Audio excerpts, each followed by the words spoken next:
Good afternoon, cult members. Welcome to Pop Culture Cult. I'm Sean. I'm Janice. And this is going to be our trailer reaction for the first official, proper, big boy trailer for ASHOKA. Yay. Oh, goddamn time. And go. War is inevitable. One must destroy in order to create. Give me Vader. We are no Jedi. Apparently not. No. I started hearing whispers of Thrawn's return as heir to the Empire. What She said the word. She said the word. Power, such as you've never dreamed.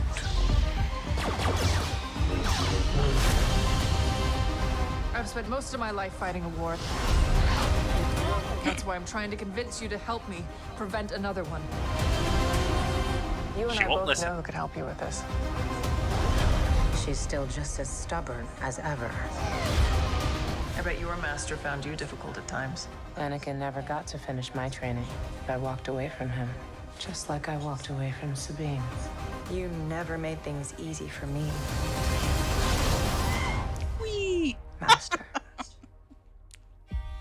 As a Jedi, sometimes you have to make the decision no one else can. But I'm Is counting that on Ezra? you to see this through. Nice haircut.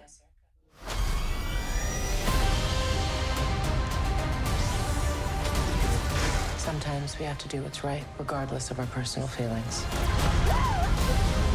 True. That's a Purgle. If we don't stop Thrawn, everything will be in vain. He's so blue. You have no power. Anakin spoke highly of you. I'm not here to discuss my past. What does that mean? We have a lot of work to do. Once a rebel, always a rebel. It's not wrong.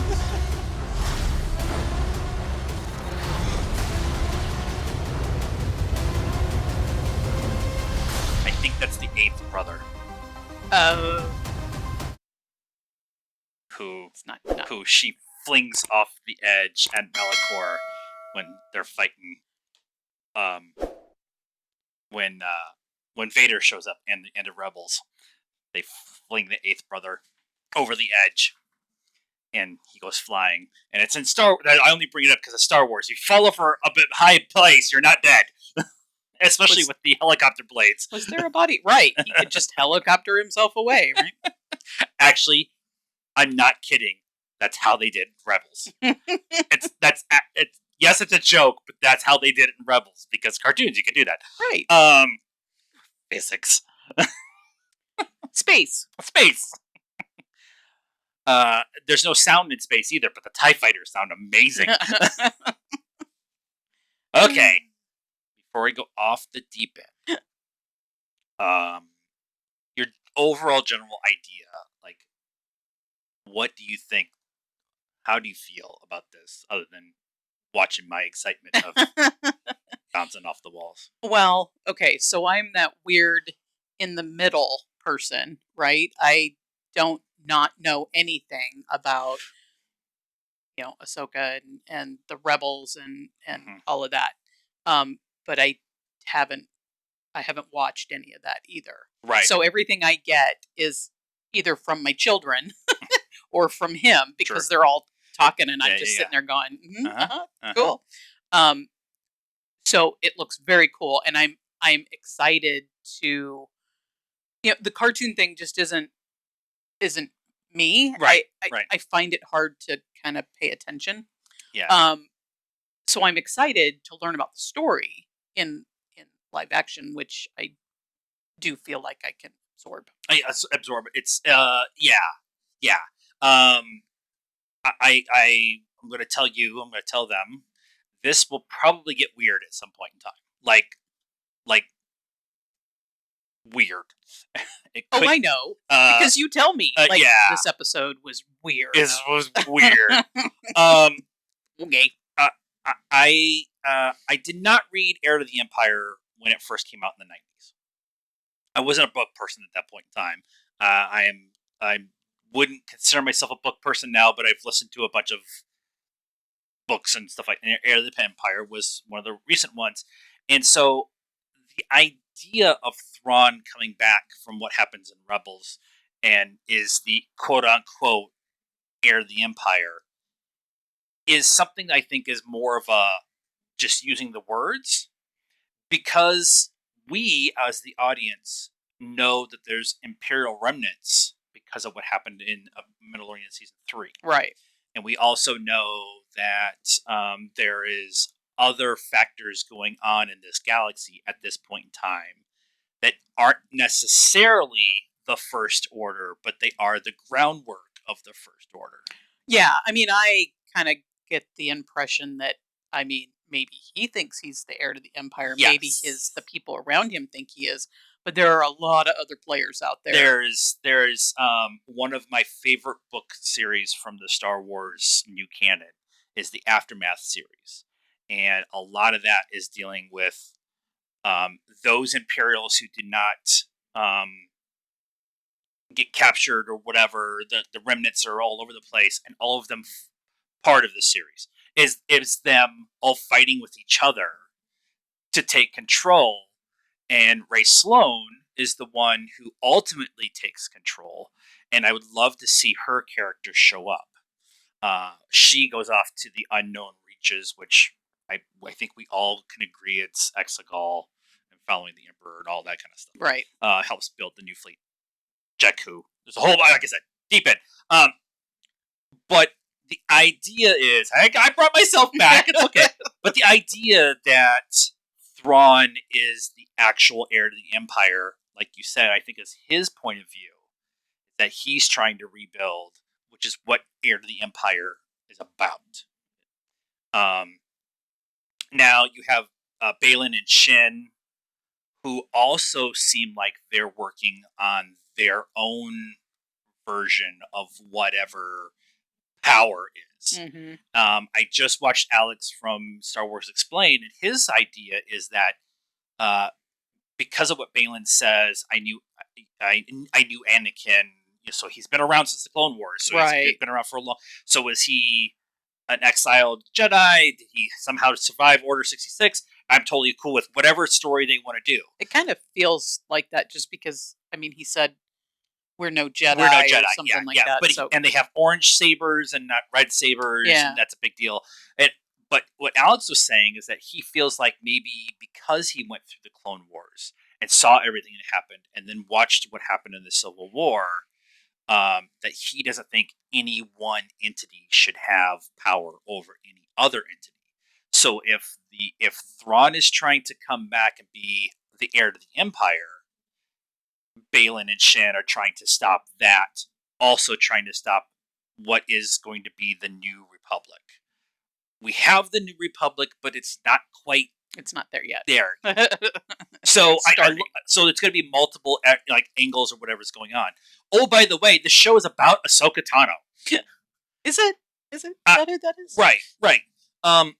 And just her journey of, I think this is her quest to refine what it means to be,